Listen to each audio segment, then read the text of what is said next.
বন্ধুরা, কক্সবাজারের সমুদ্র সৈকতে খুন হলেন আওয়ামী লীগের এক সাবেক কাউন্সিলর, যিনি নিজের জীবন বাঁচাতে আত্মগোপনে ছিলেন। কিন্তু প্রশ্ন হলো, তাকে হত্যা করার পিছনে কারা? শুটার ভাড়া করে এই হত্যাকাণ্ড কি কেবল প্রতিহিংসা, নাকি এর পিছনে রয়েছে বড় কোনো রাজনৈতিক ষড়যন্ত্র? আর একটা বিষয় ভেবে দেখুন, যে আওয়ামী লীগকে এতদিন গুম খুনের রাজনীতির জন্য দোষারোপ করা হয়েছে, আজ সেই দলের কর্মীরাই নিজেদের জীবন নিয়ে আতঙ্কে পালিয়ে বেড়াচ্ছে। এটা কি শুধু কাকতালীয়, নাকি দেশের ক্ষমতাসীনদের আসল চেহারা উন্মোচিত হচ্ছে? বন্ধুরা, আজকের ভিডিওতে আমরা এই ঘটনার প্রত্যেকটি দিক বিশ্লেষণ করব, বুঝতে চেষ্টা করব কিভাবে ভয়ের রাজনীতি আর প্রতিশোধের আগুনে পুড়ে যাচ্ছে পুরো বাংলাদেশটা। তাই সম্পূর্ণ ভিডিওটি অবশ্যই দেখুন, কারণ আজ আমরা আপনাদের এমন কিছু তথ্য আর প্রশ্ন জানাবো যা আপনি জানতেন না। বন্ধুরা, এটা কি ভেবে দেখেছেন, এতদিন ধরে আওয়ামী লীগকে যারা গুম খুনের রাজনীতির জন্য দোষারোপ করে এসেছে, তারা এখন নিজেরাই কিভাবে সেই একই রাজনীতির পথে হাঁটছে? আওয়ামী লীগের পতনের পর থেকে এই বিষয়টি কি আরও স্পষ্ট হয়ে ওঠেনি? যে দলগুলো নিজেদের গণতন্ত্রের রক্ষক বলে এতদিন দাবি করত, তাদেরই নেতাকর্মীরা আজ আওয়ামী লীগের কর্মীদের পিছনে ভাড়াটে গুন্ডা লাগিয়ে হত্যার মতো নেক্কারজনক কাজ করছে। তাহলে এটাই কি তাদের আসল রাজনীতি, যেখানে প্রতিহিংসা আর সহিংসতা তাদের প্রধান হাতিয়ার? একসময় যারা আওয়ামী লীগকে দোষারোপ করত, তারা আজ নিজেদের আসল চেহারা দেখিয়ে দিল। এখন প্রশ্ন হলো, এই লাশের রাজনীতি কি নতুন কিছু, নাকি এটা তাদের পুরনো অভ্যাসেরই একটা বহিঃপ্রকাশ? আওয়ামী লীগের নেতাকর্মীদের এইভাবে পালিয়ে বেড়াতে বাধ্য করা, আত্মগোপনে থাকা, এটা কি গণতন্ত্রের সুরক্ষার নামান্তর, নাকি ভয়ের রাজনীতির প্রতিষ্ঠা করার চেষ্টা? বন্ধুরা, এখানে আরেকটি দিকেও তাকানোর দরকার। যখন আওয়ামী লীগ ক্ষমতায় ছিল, তখন এরা দিন রাত এদের মুখে মানবাধিকার আর গণতন্ত্রের শব্দগুলো আমরা সবাই শুনেছি।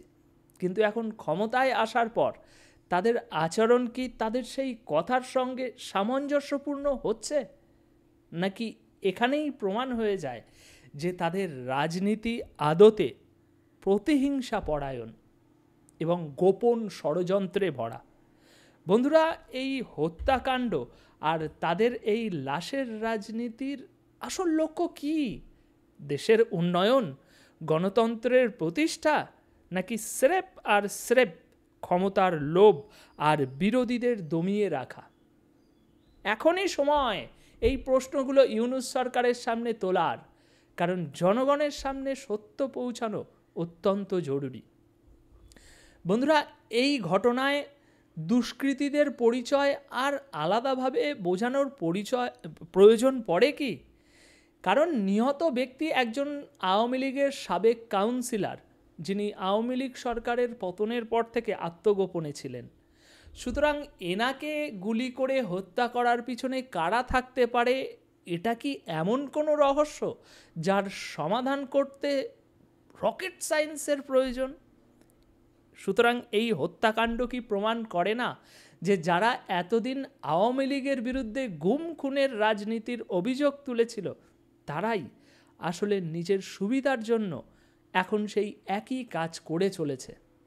তাই দেশবাসী এবার চোখ খুলে দেখুন, যারা এতদিন গণতন্ত্র আর মানবাধিকারের নাম নিয়ে আওয়ামী লীগের বিরুদ্ধে কথা বলেছে, তাদের আসল রূপ এখন সামনে চলে এসেছে।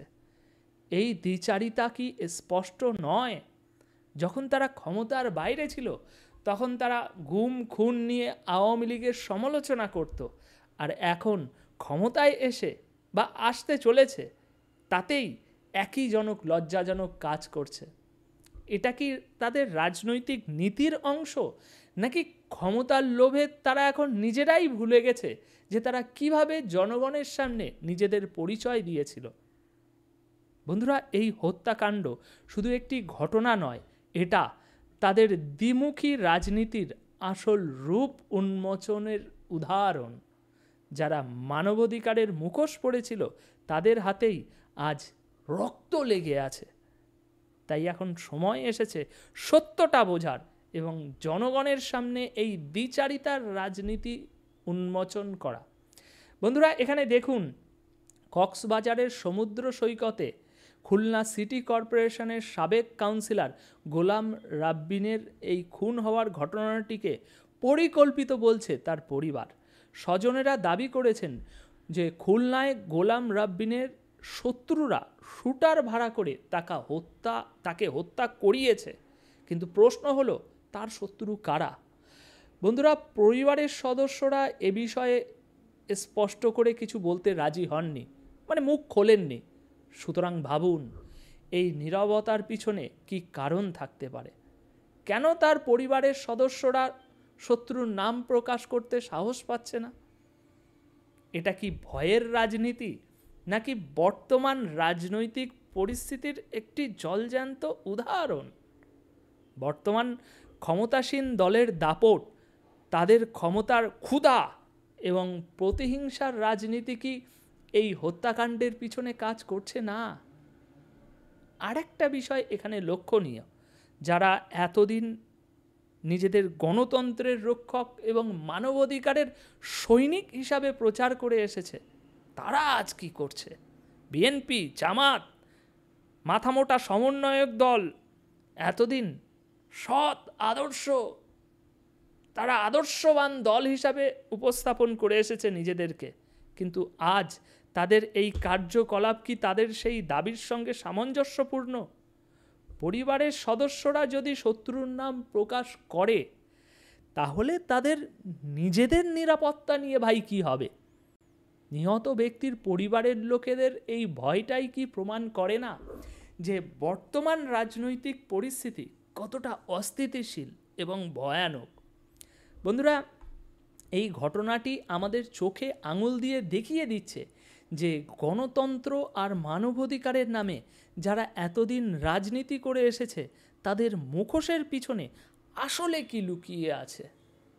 বন্ধুরা, এখানে দেখুন, গতকাল বৃহস্পতিবার রাতে কক্সবাজার সমুদ্র সৈকতে গোলাম রাব্বিনীকে গুলি করে হত্যা করে দুর্বৃত্তরা।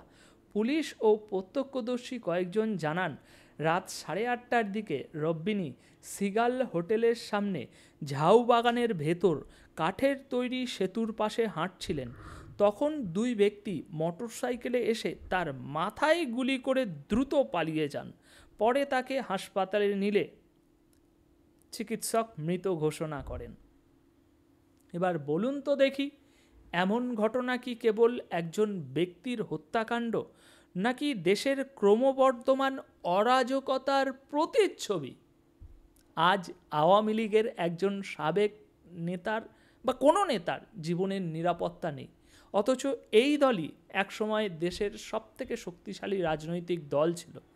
এখন পরিস্থিতি এমন হয়েছে যে আওয়ামী লীগ বা অন্য যে কেউ এই সরকারের বিরোধিতা করলেই তার জীবন হুমকির মুখে পড়ছে। তাই প্রশ্ন হলো, এই ধরনের শুটার ভাড়া করে হত্যার সংস্কৃতি কিভাবে চালু হলো? কবে থেকেই বা চালু হলো? এটা কি প্রতিহিংসার রাজনীতির চূড়ান্ত রূপ নয়? এই ঘটনা কি প্রমাণ করে না যে বর্তমান সরকার এবং তাদের সমন্বয়করা ক্ষমতা ধরে রাখার জন্য এখন চরম প্রতিহিংসার পথ বেছে নিয়েছে? বন্ধুরা, এই হত্যাকাণ্ড আমাদের চোখে আঙুল দিয়ে দেখিয়ে দেয় যে আজকের বাংলাদেশে মানুষের জীবনের মূল্য কতটা কমে গিয়েছে। শত্রুতা এবং প্রতিহিংসা পরায়ণ মানসিকতা এখন এমন লেভেলে পৌঁছিয়েছে যেখানে একজন মানুষকে হত্যা করার জন্য শুটার ভাড়া করার মতো ঘটনা সহজেই ঘটছে। এখন প্রশ্ন হচ্ছে, এই ঘটনাগুলোর মাধ্যমে আমরা কোথায় দাঁড়িয়ে আছি? যারা নিজেদের গণতন্ত্রের রক্ষক বলে দাবি করে এসেছে এতদিন, তারা আজ দেশকে এই অবস্থায় নিয়ে এসেছে। আমরা কি এরকমই একটা ভবিষ্যৎ বাংলাদেশ দেখতে চাই, যেখানে কথায় কথায় সকাল সন্ধে লাশ পড়বে?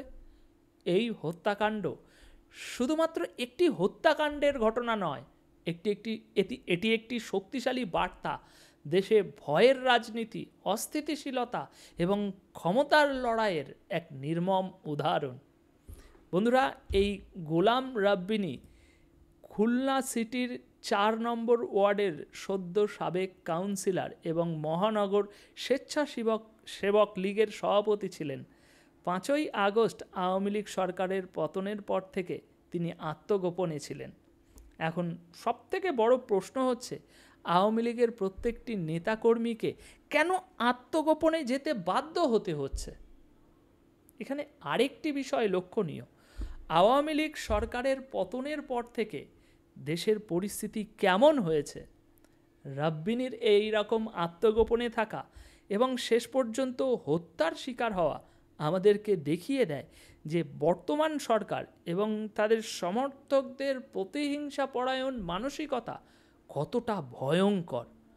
বন্ধুরা, আওয়ামী লীগের এই নেতাদের উপরে এমন আঘাত নিয়ে আসা, এটি কি কেবলই কাকতালীয়, নাকি এর পিছনে সুপরিকল্পিত কোনো চক্রান্ত লুকিয়ে আছে? যারা এতদিন আওয়ামী লীগকে গণতন্ত্রের শত্রু বলে প্রচার করত, তাদের নিজেদের হাতে আজ গণতন্ত্রের কি অবস্থা? এই ঘটনা স্পষ্ট করে দেয় যে আওয়ামী লীগের পতনের পর দেশে ভয়ের রাজনীতি এবং প্রতিশোধের সংস্কৃতি ক্রমাগত বাড়ছে। এগুলো কি জাতিকে একটি অন্ধকার ভবিষ্যতের দিকে ঠেলে দিচ্ছে না? দেশের মানুষের নিরাপত্তা এবং গণতন্ত্রের সুরক্ষা নিশ্চিত করার জন্য এসব ঘটনার বিরুদ্ধে এখন আপনাদেরকে সোচ্চার হওয়াটা অত্যন্ত জরুরি। তো বন্ধুরা, আজকের এই আলোচনা থেকে আমরা দেখতে পেলাম যে দেশের বর্তমান পরিস্থিতি কোথায় গিয়ে দাঁড়িয়েছে। এটা একজন ব্যক্তির ঘটনা নয়, এটা দেশের বর্তমান রাজনৈতিক সংকট, প্রতিহিংসার রাজনীতি এবং ভয়ের শাসনের একটি নির্মম প্রতিফলন। তাই দেশকে এই অন্ধকার থেকে মুক্ত করতে হলে আপনাদের প্রত্যেককে এই স্বাধীনতা বিরোধী শক্তির বিরুদ্ধে রুখে দাঁড়াতে হবে, অন্যায়ের প্রতিবাদ করতে হবে। তাই বন্ধুরা, যদি এই ভিডিওটি আপনাদের চোখ খুলে দিয়ে থাকে, তাহলে ভিডিওটি অবশ্যই শেয়ার করবেন, যাতে আরও অনেক মানুষ এই আলোচনা সম্বন্ধে জানতে পারে। নিচে কমেন্টে আপনাদের মতামত জানাতে কিন্তু একদমই ভুলবেন না। ধন্যবাদ। দেখা হচ্ছে পরবর্তী ভিডিওতে। সুস্থ থাকবেন, ভালো থাকবেন।